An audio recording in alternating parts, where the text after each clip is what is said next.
নমস্কার। আজকে আমি যে প্রোগ্রামটা করছি আপনারা জানেন যে 2024 সাল আমাদের যে রাশিটার সম্পর্কে বলবো তুলা রাশি। এই তুলা রাশি জাতক এবং জাতিকা এই 2024 সাল ভালো মন্দ মন্দ ভালো আশা আকাঙ্ক্ষা চাওয়া পাওয়া অনেকের মধ্যে অনেক কিছু গেছে, কিন্তু সবাই আমাকে বলছে যে 2025 সাল তুলা রাশির কেমন যাবে গুরুজি যদি একটু ব্যাখ্যা করেন। তাই প্রত্যেকটা রাশি সম্পর্কে বলে এসেছি, আর বলতে বলতে বলতে আজকে আমি এসেছি তুলা রাশি। তা 2025 সাল তুলা রাশি অল জাতক এবং জাতিকার কেমন যাবে আপনারা প্রোগ্রামটা দেখতে থাকুন। আমি প্রোগ্রামটা করছি। প্রথমেই বলি প্রত্যেককে আমার আন্তরিক কৃতজ্ঞতা এবং অভিনন্দন। আমার প্রোগ্রামটা আপনারা দেখছেন, লাইক করছেন, কমেন্ট করছেন, তার জন্য আমি আনন্দের সাথে আপনাদেরকে কৃতজ্ঞতা জানাই, ধন্যবাদ জানাই। আজকে 2025 সাল তুলা রাশি কেমন যাবে জাতক এবং জাতিকা। প্রথমে বলে রাখি তুলা রাশির চিহ্ন হচ্ছে দাড়ি পাল্লা। তুলা রাশির চিহ্ন হচ্ছে দাড়ি পাল্লা, মানে বাটখারা যেটা বলি, দাড়ি পাল্লা তুলা রাশির চিহ্ন। তুলা রাশির অধিপতি গ্রহ আপনারা জানেন শুক্র একটা তুলা রাশির অধিপতি গ্রহ হচ্ছে শুক্র। রাশি তত্ত্ব হচ্ছে বায়ু। তুলা রাশির তত্ত্ব হচ্ছে রাশি তত্ত্ব হচ্ছে বায়ু তত্ত্ব।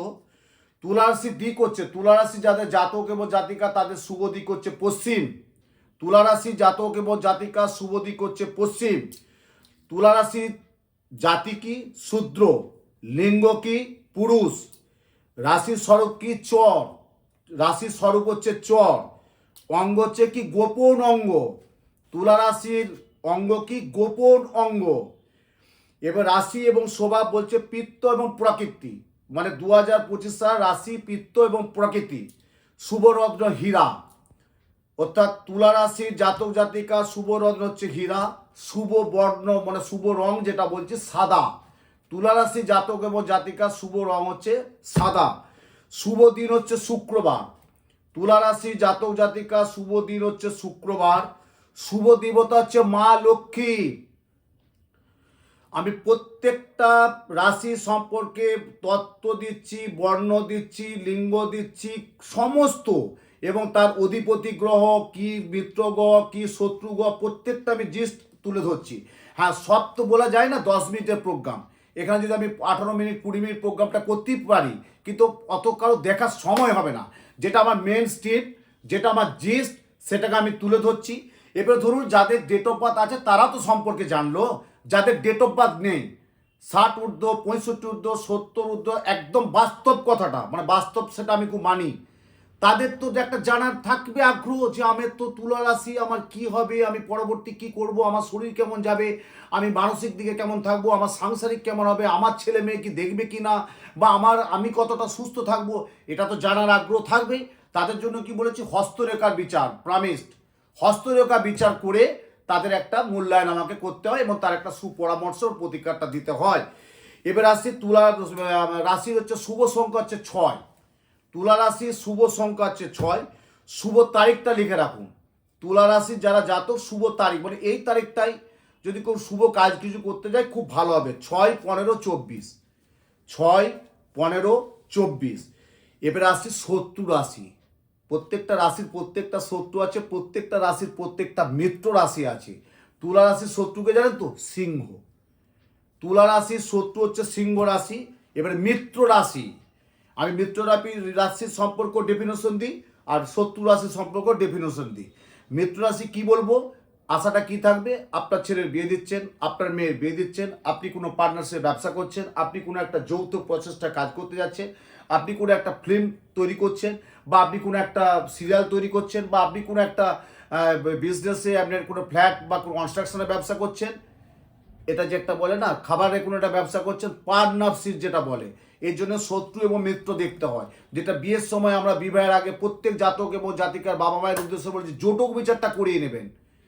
শাস্ত্র মতে বলছে জোটক বিচার, আর সায়েন্স অর্থাৎ বিজ্ঞান বলছে কি ব্লাড টেস্ট। ব্লাড টেস্ট কিন্তু অবশ্যই একটা প্রয়োজন আছে, আমি বারবার বলেছি। আর আমাদের জ্যোতিষশাস্ত্রে বলবো জোটক বিচারটা করে নেবেন, ছেলে এবং উভয়ই জোটক বিচারটা করে নেবেন।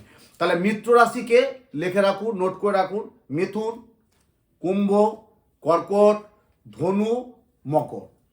তুলা রাশির মিত্র রাশিকে মিথুন, কুম্ভ, কর্কট, ধনু এবং মকর, এই রাশি কিন্তু 180 থেকে 210। আমি প্রত্যেকটা আমার প্রিভিয়াস আগের ভিডিওগুলো দেখবেন, আর প্রত্যেকটা কত ডিগ্রি কি সব উল্লেখ করে দিচ্ছি। এই তুলা রাশি সম্পর্কে টোটাল আমি জিনিসটা বলে দিচ্ছি। এই তুলা রাশি হচ্ছে 180 থেকে 210 ডিগ্রির মধ্যে এরা কিন্তু বিস্তৃত থাকে। এটি কিন্তু খুব অধিপতি গ্রহ হচ্ছে শুক্র গ্রহ। শুক্র হচ্ছে আমরা কি শরীর, স্বাস্থ্য, দাম্পত্য, সঙ্গীতজ্ঞ, নাট্য, ব্যক্তিত্ব, নাম, যশ, খ্যাতি, টোটাল কিন্তু শুক্র দেখে। ধরুন আপনি ডাক্তারবাবু দেখাচ্ছেন, ট্রিটমেন্ট করছেন, আপনার শরীরটা ভালো যাচ্ছে না, তার জন্য অবশ্যই আমি বলি ডাক্তারবাবু পরামর্শ নিন। হয়তো পরামর্শ নিচ্ছে, ওষুধ খাচ্ছেন, কিন্তু শরীর রিকভার হচ্ছে না, তখন আমাদের চার্টে বা আমাদের ছকে দেখতে হয় আপনার শুক্র কোন ঘরে কোথায় কি অবস্থা আছে বা কোন গ্রহ সঞ্চার করছে। যদি শুক্রর সাথে কারো রাহু থাকে, তাহলে জানবে 2025 সালে বাড়ির কেউ না কেউ বয়স্ক জড়িত, তার একটা শারীরিক তো অবশ্যই ব্যাঘাত ঘটবে, এবং কেউ না কেউ একটা ফাঁড়ায় মানে বিপদের সম্মুখীন হতে হবে। হসপিটাল, ডাক্তার ইত্যাদি ইত্যাদি ইত্যাদি থাকবেই। কিন্তু 2025 সালে যাদের লগ্নপতি সপ্তম ঘরে শুক্র এবং রাহু যদি কারো বসে থাকে, সপ্তম ঘরটা মনে রাখবেন, লগ্নের সপ্তম ঘরে যদি কারো শুক্র এবং রাশি যদি রাহু বসে থাকে, একত্রে থাকে, আমরা রাহুকে কি বলে থাকি? গ্রাস। না, রাহু একটু অভিমানী গ্রহ। ওকে ঠিক যদি আমরা ঠিক মান ভঞ্জন করতে পারি, তাহলে রাহু কিন্তু অতটা ক্ষতি করতে পারে না। ধরুন আপনার বাড়িতে এটি কেউটে সাপ এসে গেছে, আপনি তো মারবেনই, আপনারা মারেন সাধারণত। যদি সাপটিকে একটু বুলি ভালি দিয়ে, একটু দুধ দিয়ে, একটু কোলা দিয়ে একটু বাইরে পাঠিয়ে দেন, তাহলে মারার কিন্তু দরকার নেই। আপনার বাড়িতে একটা মানে কি বলবো, একটা অন্য কিছু চলে এলো, আপনি হয়তো লাঠি নিয়ে মারতে গেলেন, আমি বলবো মারাচ্ছেও, দেখুন না ভালোভাবে চলে যায় কিনা। কিন্তু হচ্ছে রাহু আর শুক্র, এদের এটা আমি উদাহরণ দিলাম, এরা কিন্তু একটা ক্ষয়ক্ষতির জায়গায় যায়। কিন্তু এরা জাতক এবং যাদের খুব আকর্ষণীয় হয়, শুক্রের যারা জাতক জাতি না, তারা খুব আকর্ষণীয় হয় এবং মুখমণ্ডল খুব গোলগাল হয়, খুব একটু গাবলু গুবলু বলি না, গাবলু গুবলু, মুখমণ্ডলটা একটু গোলগাল হবে। এবং শুক্রের যারা জাতক, তারা না খুব একটু ভালো খাবে, ভালো পড়বে, একটু ভালো রেস্টুরেন্টে যাবে, ভালো পোশাক আশাক পরবে, এবেলার খাবার ও বেলার খাবে না। হ্যাঁ, একটু যারা আমাদের জাতিকা যারা, তারা একটু সাজুগুজুর দিকে খুব ভালো থাকবে, সবসময় একটু সাজুগুজু করে থাকবে। শুক্রের এটা থাকবেই কিন্তু। এবং শুক্র যদি কারো উচ্চস্থ থাকে, সে কিন্তু প্রেম, প্রণয় এবং ভালোবাসার জায়গায় জড়িয়ে যাবে।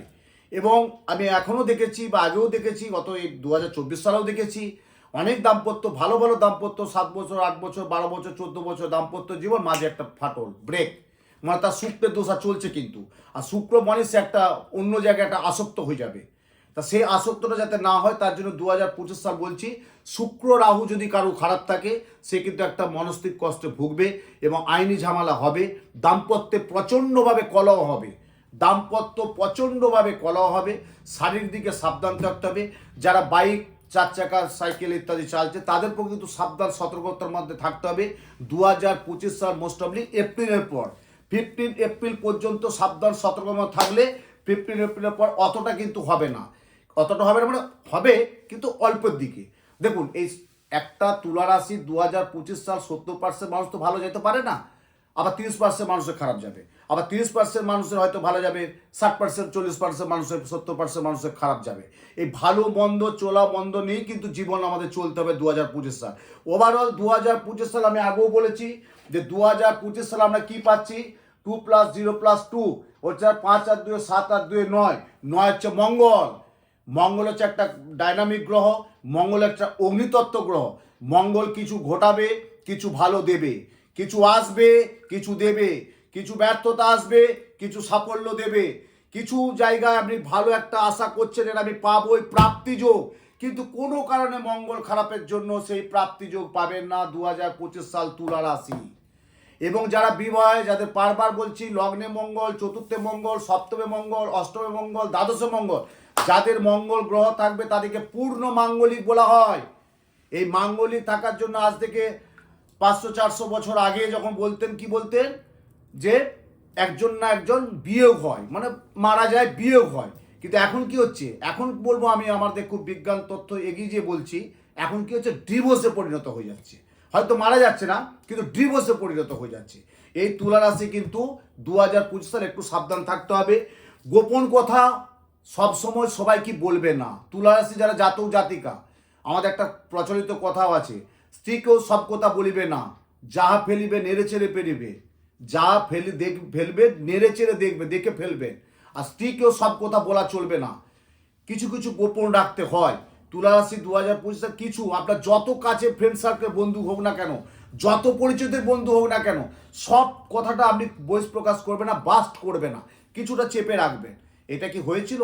হ্যাঁ হয়েছিল, এসেছিল, এইভাবে হয়েছিল, এসেছিল, বলে গেল, ঠিক আছে পরে কথা বলবো, এইভাবে এড়িয়ে যাবেন। তুলা রাশি 2025 এরা কিন্তু খুব শৌখিন জাতীয় যাদের ব্যবসা করে, যাদের ইমিটেশন, যাদের গার্মেন্টস, যাদের কসমেটিক্স, যাদের জুয়েলারি, তারা কিন্তু 2025 সালে ব্যবসায় কিন্তু প্রবল উন্নতি যোগ, ভীষণ ভালো উন্নতি যোগ। এবং কনস্ট্রাকশনে যাদের ব্যবসা আছে তাদের কিন্তু একটু মন্দা যাবে 2025 সাল। কনস্ট্রাকশন যারা তুলা রাশি তাদের কিন্তু একটা বাধা থাকবে। সঙ্গীত জগতে যারা আছে তাদের খুব ভালো জায়গা যাবে। এবং আমাদের ক্রিয়েটিভ লাইনে যারা আছেন বিভিন্ন অভিনেতা তাদের পক্ষে খুব ভালো সুখবর আছে। এবং 2025 সালে আরও ভালো কিছু ক্রিয়েটিভ লাইনে পাবো, বিলে নেবেন। এবং আমি বলছি মনে আপনারা এই প্রোগ্রামটা দেখার পর ভাববেন যে হ্যাঁ উত্তম শাস্ত্রী বলেছিলেন যে 2025 সাল তুলা রাশি এটা হতে চলেছে বা এটা হবে। কিছু ভালো যাবে, কিছু একটু গোলমাল যাবে, ভালো মন্দটা নিয়ে কিন্তু চলতে হবে, মেনে নিতে হবে, মানিয়ে নিতে হবে।